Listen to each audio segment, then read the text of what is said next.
새날을 허락하신 하나님 아버지, 오늘도 변함없는 하나님의 은혜와 사랑에 감사드립니다. 측량할 수 없는 하나님의 사랑과 그 깊이를 알 수 없는 하나님의 인자하심으로 오늘 하루를 시작합니다.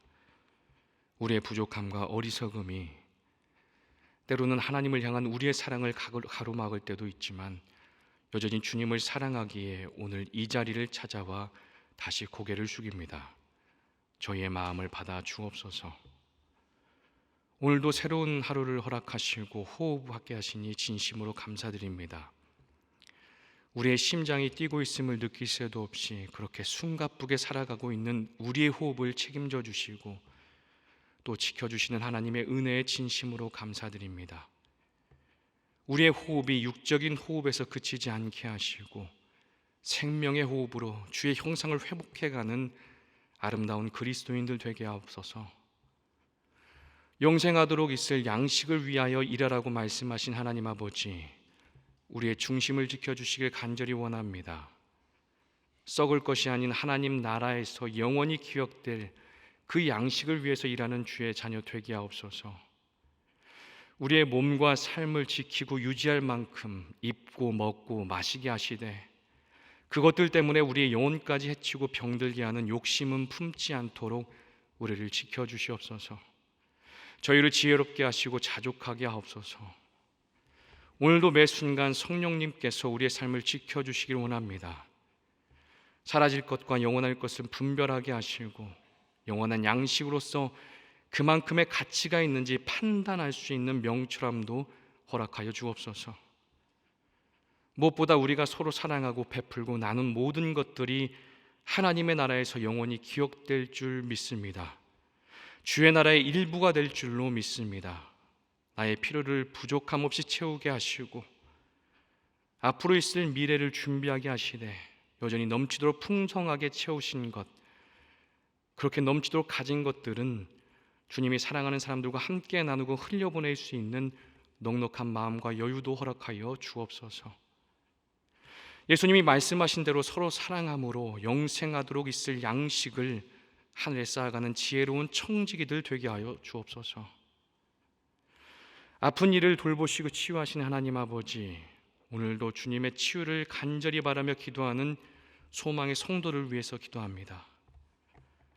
얼마 전 뇌출혈로 쓰러진 어머니를 위해서 기도하는 권사님이 있습니다. 어머니가 예수 믿기만을 간절히 바라셨고 긴 시간 기도했고 그 응답으로 어머니가 예수를 믿게 되었습니다.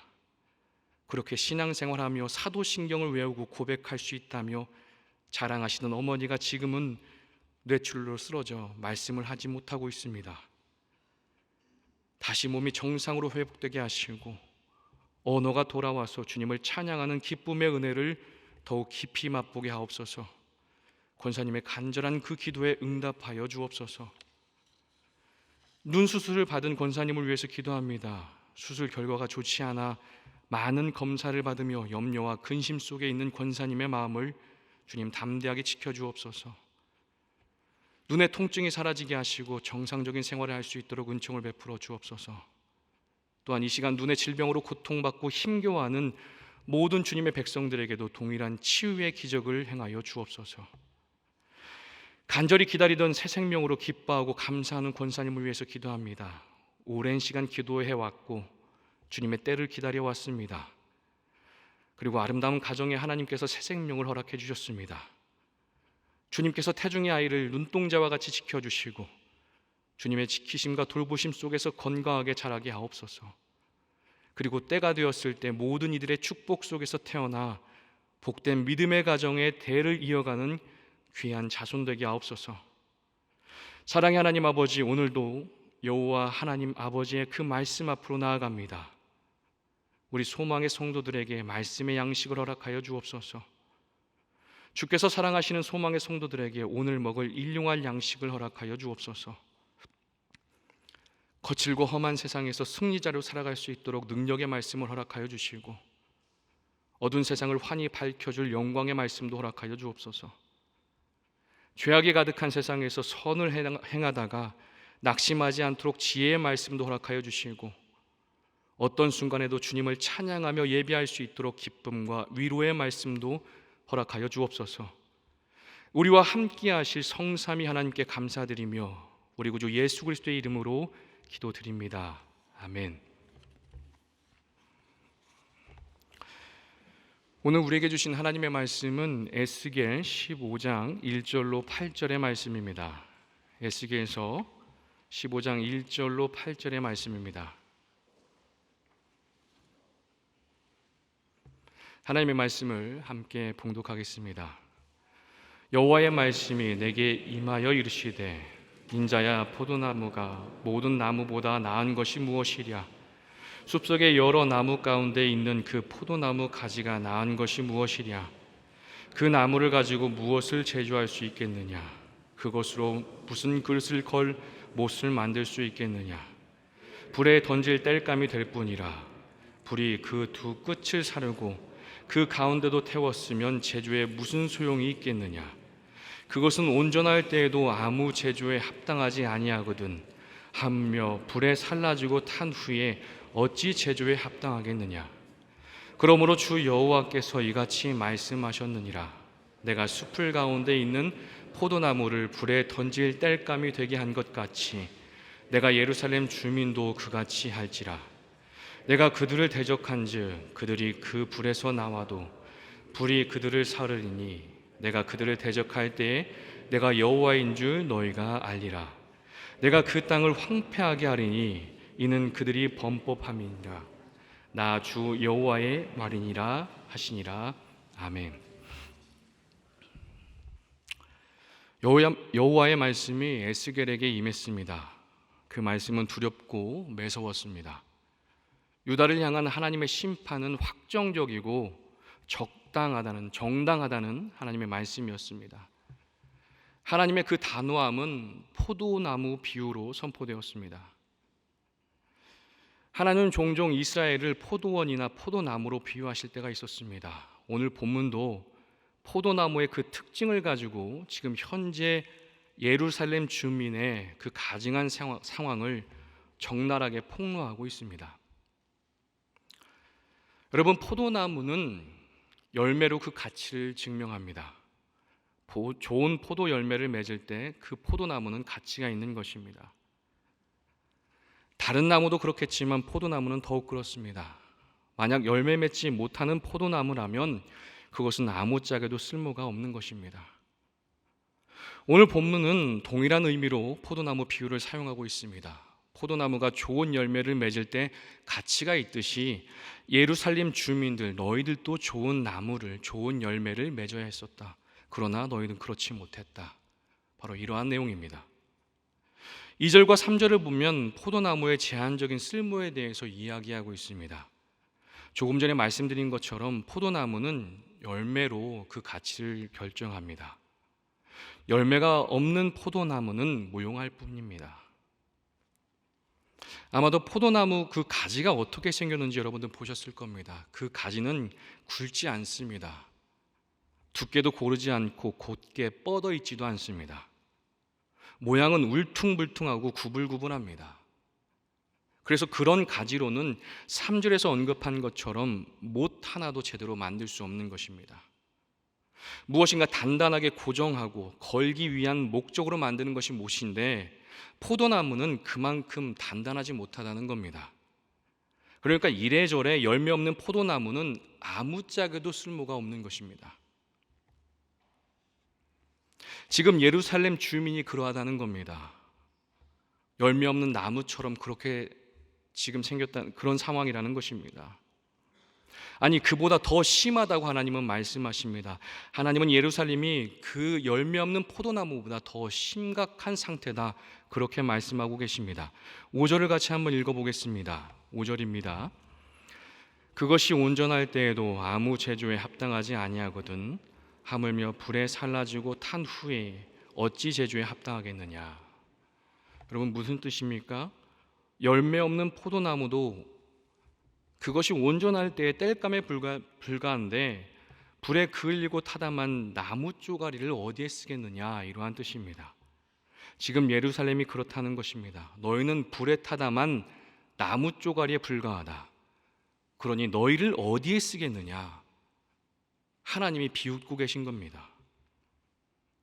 이보다 더 절망적인 상황이 있을까요?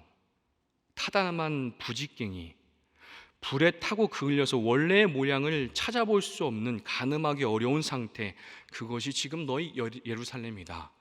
하나님이 그렇게 말씀하고 계십니다. 하나님은 이런 예루살렘 주민을 향해서 철저한 심판과 징계를 예고하셨는데 그것이 7절입니다. 간신히 불구덩이에서 도망쳐 나왔을지라도 다시 그 불구덩이에 던져 넣겠다고 하나님은 그렇게 선언하십니다. 첫 번째는 적당히 불에 그을리는 것으로 끝났지만 이번에 두 번째는 완전한 잿더미로 만들겠다. 하나님은 그렇게 강력한 경고, 심판을 하십니다. 예루살렘을 완전히 황무지로 만들어버리겠다는 하나님의 말씀입니다. 이 정도면 거의 원수지간이라고 할 수 있습니다. 하나님은 지금 예루살렘 주민을 원수처럼 생각하시고 심판을 계획하고 계신 겁니다. 왜 이렇게 하나님이 분노하셨을까요? 그 이유가 8절입니다. 8절을 같이 한번 읽어보겠습니다. 내가 그 땅을 황폐하게 하리니 이는 그들이 범법함이니라. 나 주 여호와의 말이니라 하시니라. 이 모든 이유가 유다의 범죄 때문이라고 말씀하고 계십니다. 하나님을 배신하고 언약을 파기했기 때문이라고 말씀하십니다. 이스라엘은 분명히 약속했습니다. 하나님만 섬기겠습니다. 그렇게 하나님만 섬기는 백성이 되겠습니다. 약속했습니다. 그리고 하나님은 그렇게 하나님만 섬기겠다는 이스라엘 백성들을 너희는 나의 백성이다. 그렇게 받아주시기로 약속을 하신 겁니다. 언약을 체결한 것이죠. 그런데 이스라엘이 이 언약을 파기했습니다. 하나님만 섬기겠다고 했던 그 언약을 파기하고 우상 숭배를, 그 죄악을 저지른 것입니다. 또 하나님이 주신 거룩한 땅에서 정의와 공의를 행하지 않고 거짓을 일삼고 포악을 행했습니다. 그러니까 이스라엘은 하나님께 신실하지 못했고 진실하지 못했던 것입니다. 이것이 그들의 범법함, 즉 죄악이었습니다. 이 때문에 하나님이 이렇게 분노하시며 철저히 심판하시겠다 경고하시는 것입니다. 이것이 지금까지 15장의 내용입니다. 그런데 오늘 본문은 16장까지 같이 읽을 때 더 깊은 의미와 지혜를 얻을 수 있습니다. 15장이 하나님의 진노와 심판을 예고하고 있다면 16장에서는 이스라엘의 배반의 역사, 그 언약 배반의 역사를 다루고 있습니다. 배반의 역사가 얼마나 뿌리 깊은 것인지 조목조목 상세하게 소상하게 밝히고 있습니다. 그런데 하나님과 이스라엘은 완전히 단절되는 것으로 끝나지 않는다는 겁니다. 또 한 번의 약속의 말씀을 하나님께서는 주신다는 겁니다. 그것이 16장 60절의 말씀입니다. 제가 읽겠습니다. 그러나 내가 너의 어렸을 때에 너와 세운 언약을 기억하고 너와 영원한 언약을 세우리라. 16장 가장 마지막 단락의 시작입니다. 언약 파기에 대한 심판은 있을 것이다. 그러나 나는 다시 너와 언약을 세우겠다. 이것이 하나님의 말씀입니다. 심판이 없다는 것이 아닙니다. 철저한 심판은 있겠지만 새로운 언약 관계를 지속해 나가겠다. 하나님께서 말씀하셨습니다. 하나님의 인애이고 열심이고 사랑인 겁니다. 여러분, 오늘 본문을 통해서 우리가 깨닫게 되는 지혜가 있습니다. 먼저는 하나님은 부패하고 죄악에 빠진 백성들을 그냥 두지 않는다는 겁니다. 그에 합당한 징벌을 내리신다는 겁니다. 우상 숭배가 만연하고 죄가 넘치는데도 괜찮을 것이다 그렇게 말하는 이들, 또 그 말을 듣고 마음을 놓고 여전히 죄악을 저지르는 이들, 이런 이들을 하나님은 결코 그냥 두지 않는다는 겁니다. 꼭 대가를 치르게 하신다는 겁니다. 심판하신다는 겁니다. 그리고 또 한 가지는 하나님은 어떻게든 다시 새로운 관계를 만들어 가신다는 겁니다. 하나님의 심판은 완전한 멸망과 단절이 아니라 새로운 언약 관계를 시작하기 위한 하나님의 방법이라는 겁니다. 죄악을 부끄럼, 죄악의 그 심각함을 깨닫게 하시고 새롭게 거듭나게 하신 다음 다시 하나님은 그들과 새로운 관계, 그 언약을 맺어 가시는 겁니다. 그러면 오늘 말씀에서 우리가 받을 메시지는 무엇인가? 우리가 기억할 것은 하나님의 말씀을 가감없이 전하는 자가 되어야 한다는 것입니다.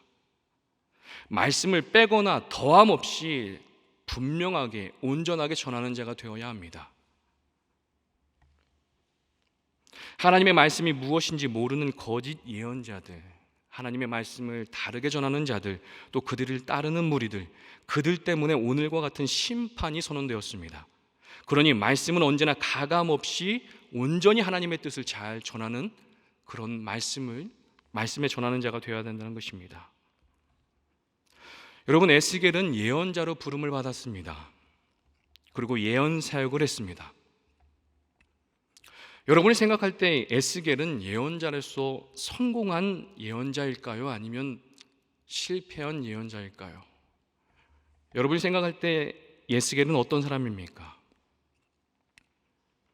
에스겔은 열심히 예언 사역을 했습니다. 그러나 예루살렘의 멸망을 막을 수는 없었습니다. 결과가 좋지 못했던 것이죠. 여러분, 에스겔은 성공한 예언자입니까? 아니면 실패한 예언자입니까? 예언자의 성공과 실패는 이러한 것으로 결정할 수 없습니다. 결과가 좋았느냐 나빴느냐, 멸망을 막았느냐 막지 못했느냐, 사람들을 회개시켰느냐 못 시켰느냐, 이런 것들로 판가름되지 않는다는 겁니다. 예언자의 성공과 실패는 그가 하나님의 말씀을 얼마나 있는 그대로 잘 선포했는가, 이것으로 결정된다는 겁니다. 그것으로 판단받는 것입니다. 여러분, 예언자는 하나님이 맡겨주신 그 말씀을 가감없이 선포하는 사람입니다. 그것이 예언자의 사명이고 거기까지가 예언자의 일인 겁니다. 나머지는 예언자의 몫이 아닙니다. 회개를 하고 안 하고는 온전히 듣는 자의 몫인 것입니다.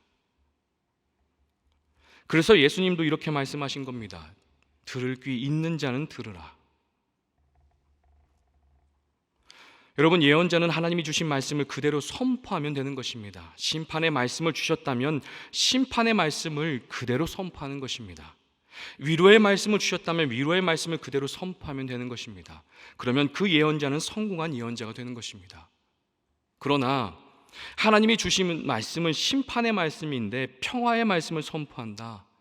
그는 거짓 예언자가 되는 것이고 실패한 예언자가 되는 것입니다. 사람이 두려워서 온전히 선포하지 못했건, 아니면 자신의 이익을 위해서 선포하지 못했건, 하나님의 말씀을 임으로 바꿨다면 그는 실패한 예언자가 되는 것입니다. 이런 기준을 보았을 때 오늘 우리가 보고 있는 에스겔 선지자는 성공한 예언자라고 할 수 있습니다. 정말 상상하지 못할 주님의 말씀을 그는 온전히 가감없이 전했기 때문입니다. 그에 반해서 우리가 잘 아는 요나는 실패한 예언자라고도 할 수 있겠습니다. 그가 비록 니느웨를 회개시키고 주님께 돌아오게 했지만 예언자로서는 요나는 불성실했습니다. 부족했습니다. 결코 잘했다고 말하기 어려운 예언자인 겁니다. 에스겔에 등장한 예언자들도 결국 하나님의 말씀을 온전히 전하지 못한 실패한 예언자들이었습니다. 아니, 처음부터 그들은 예언자가 아니었는지도 모르겠습니다. 어찌되었건 그들은 실패한 예언자입니다. 하나님의 뜻을 전혀 백성들에게 잘 전하지 못했기 때문입니다. 여러분은 어떻습니까? 요즘은 목회자만 말씀을 전하는 것이 아닙니다. 여러분도 다양한 모임과 공동체에서 서로 말씀을 전하고 나누고 있습니다. 그러니 여러분도 스스로를 살펴볼 수 있어야 됩니다. 나는 하나님의 말씀을 온전히 가감없이 전하고 있는가? 조금도 빼거나 더함 없이 서로 선포하고 나누고 있는가? 여러분, 하나님이 주신 말씀을 가감없이 선포하고 전할 때 여러분은 성공한 성도가 될 수 있는 것입니다. 항상 하나님의 말씀을 가감없이 전함으로 성공한 성도들이 될 수 있길 간절히 부탁드립니다. 그리고 우리는 또 하나 하나님의 말씀을 가감없이 듣고 받는 자가 될 수 있어야 됩니다. 여러분, 나를 찌르고 아프게 하는 말씀이지만 그 말씀이 하나님의 말씀이기 때문에 그대로 받고 듣고 계십니까? 그러한 자세가 필요하다는 겁니다. 유다, 그 예루살렘 주민들은 아픈 말씀을 듣고 싶어 하지 않았습니다. 찌르는 말씀을 듣고 싶어 하지 않았습니다. 그들은 자신들이 원하는 말씀만 듣길 원했습니다. 참 신기하게도 하나님의 말씀은 그 말씀을 듣고자 하는 사람들에게 들린다는 것입니다. 하나님의 말씀에 순종하고자 하는 이들에게 하나님의 말씀은 명료하게 들려옵니다. 뺄 건 빼고 넣을 건 넣겠다, 이러한 마음을 가지고 있는 자들에게는 하나님의 말씀이 잘 들리지 않습니다. 어떤 사람들이 하나님의 말씀을 듣게 되는 것인가? 하나님의 말씀을 가감없이 듣고자 하는 사람들, 그 사람들에게 하나님의 말씀은 잘 들려옵니다. 명료하게 들려옵니다. 그런 자들이 하나님의 뜻을 알게 됩니다. 하나님의 뜻을 알고자 하는 이들, 그들에게 하나님의 뜻을 밝혀주시는 것입니다. 나는 내가 원하는 말씀만 듣겠다. 하나님의 뜻이 무엇인지 나는 별로 관심이 없다. 나는 내가 원하는 것을 주님께 얻어내겠다. 이러한 사람들에게는 하나님의 말씀이 들리지 않는다는 겁니다. 그리고 차츰차츰 그러한 사람들은 말씀의 기근에 시달리게 됩니다. 그리고 또 어느 순간 내 욕망과 하나님의 뜻을 분별할 수 없는 그러한 지경에 이르는 것입니다. 이러한 악순환이 계속해서 반복됩니다. 하나님의 말씀이 들리지 않고 말씀의 기근에 시달리고, 그리고 내 욕망과 하나님의 뜻을 분별할 수 없는 그 악순환이 반복되는 겁니다. 그런데 이때부터 정말 무서운 일이 일어납니다. 이때부터는 진짜 하나님의 말씀이 내게 들려와도 그게 진짜 하나님의 말씀인지 분별할 수 없다는 겁니다. 가짜를 가지고 진짜인 듯 살아가고, 진짜가 내게 왔는데도 그것을 가짜인 양 버려버린다는 것입니다. 이와 비슷한 말씀이 시편에 있습니다. 시편 18편 26절에서 27절의 말씀입니다. 자비로운 자에게는 주의 자비하심을 나타내시며, 온전한 자에게는 주의 온전하심을 보이시며, 깨끗한 자에게는 주의 깨끗하심을 보이시며, 사악한 자에게는 주의 거스르심을 보이시니. 여러분, 자비로운 자에게는 주의 자비를, 깨끗한 자에게는 주의 깨끗함을 보이신다고 합니다. 그리고 사악한 자에게는 주의 거스르심을 보이신다고 합니다. 무슨 뜻입니까? 때로는 그가 어떤 사람인지, 무엇을 원하는지에 따라서 하나님은 그가 원하는 대로 해주신다는 겁니다. 그것을 허용하신다는 겁니다. 지금 예루살렘 주민이 그렇습니다. 거짓 예언자들, 그 거짓말을 원했습니다. 그리고 하나님은 그것을 막지 않았습니다. 심판이 코앞인데 안전하다, 평안할 것이다 말하는 그 거짓 예언자들의 입을 하나님께서는 막지 않으셨다는 겁니다. 왜냐? 예루살렘 주민들이 하나님의 뜻에는 관심이 없고 오직 자신들이 듣고 싶어하는 그것만을 원했기 때문입니다. 그것을 거짓 예언자들은 잘 들려주었습니다. 이렇게 하나님은 거짓 예언자들을 허용하심으로써 자신을 배반하고 배신한 거역한 백성들을 징벌하시는 것입니다. 여러분, 내가 하나님의 말씀을 듣고자 할 때 하나님의 말씀은 들려온다는 것을 여러분 기억할 수 있기를 바랍니다. 내가 순종하고자 할 때 하나님의 말씀은 나에게 들려오기 시작합니다. 그 말씀은 명료하게 나에게 보여지기 시작합니다. 가감없이 하나님의 말씀을 듣고 받는 여러분 되시길 바랍니다. 마지막으로 하나님은 인간의 실패 속에서도 계속해서 새로운 관계를 만들어 가신다는 겁니다. 새로운 관계 맺기를, 그 관계를 만들어 가기를 포기하지 않으신다는 겁니다. 그런데 오해하시면 안 됩니다. 그래도 괜찮을 거야, 이렇게 살아도 괜찮을 거야, 이렇게 죄악을 계속해서 저질러도 괜찮을 거야, 하나님이 덮어주시고 용서해 주실 거야, 새로운 관계로 만들어 주실 거야, 이런 교만한 마음을 불러일으키는 그런 이야기가 아닙니다. 철저한 징계와 심판까지, 그 심판이 있겠지만 그러한 심판 속에서도 하나님은 새로운 관계를 만들어가고자 노력하신다는 겁니다. 그 심판이 결국 새로운 관계로 만들어가는 그 사랑으로 귀결된다는 것입니다. 오늘 본문에 나오는 단어들이 있습니다. 무서운, 두려운 단어들이 있죠. 불, 땔감, 대적, 이러한 단어들입니다. 하나님의 진노가 담긴 단어입니다. 이 단어들만 보면 유다 예루살렘에게는 아무런 희망을 발견할 수 없습니다. 하지만 하나님이 하신 마지막 말씀에서 신락 같은 희망을 우리는 보게 됩니다. 바로 내가 여호와인 줄 너희가 알리라 라는 이 말씀입니다. 여호와 하나님인 줄 깨닫게 하신다고 합니다. 왜 혼나는지 알게 하시고, 무엇 때문에 심판을 받는지, 벌을 받는지 알게 하시고, 그것을 통해서 여호와를 다시 보게 하시고 알게 하신다는 것입니다. 하나님이 이스라엘에게 예언자를 계속 보내시는 이유는 하나입니다. 더 큰 파멸을 막기 위한 마지막 수단인 것이죠. 지금 거기서 멈추지 않으면 너희들 너무나 큰일을 당한다. 파멸을 당한다. 그래서 예언자를 보내서 계속해서 메시지를 전하시는 겁니다. 돌이키라고 하나님께서 말씀하시는 겁니다. 어떻게든 범죄하는 그 백성들을 멈추게 하시려는 하나님의 마지막 배려가 바로 예언자를 보내시는 것입니다. 하지만 그래도 멈추지 않는다면 심판을 받게 될 것입니다. 그럼에도 인간의 그 완악함 속에서 하나님의 은혜는 계속된다는 겁니다. 모든 것이 황폐해지고 무너지는 심판의 그 참혹함 속에서도 하나님은 새로운 관계를 만들어 가시려 계속해서 애쓰고 노력하신다는 겁니다. 여러분 혹시 지금 하나님께 심판을 받는다 그런 생각을 하고 계신 분들이 계십니까? 지금 참 희망이 없어 보인다, 절망 가운데 있는 분들이 계십니까? 여러분 철저히 회개하는 그 자리에서 하나님은 새로운 관계를 만들어 가 주실 것입니다. 그 하나님을 기대할 수 있기를 간절히 바랍니다. 말씀을 마칩니다. 예루살렘은 하나님의 포도나무였습니다. 하지만 좋은 열매를 맺지 못했습니다. 예루살렘 백성은 그 주민은 하나님의 말씀을 듣고 싶어 하지 않았고 하나님의 말씀에 관심도 없습니다. 그래서 말씀을 제멋대로 재단했고 예단했습니다. 결국 쓸모없는 포도나무가 되어버린 것입니다. 사랑하는 소망의 성도 여러분, 좋은 열매를 맺는 포도나무가 되시길 간절히 부탁드립니다.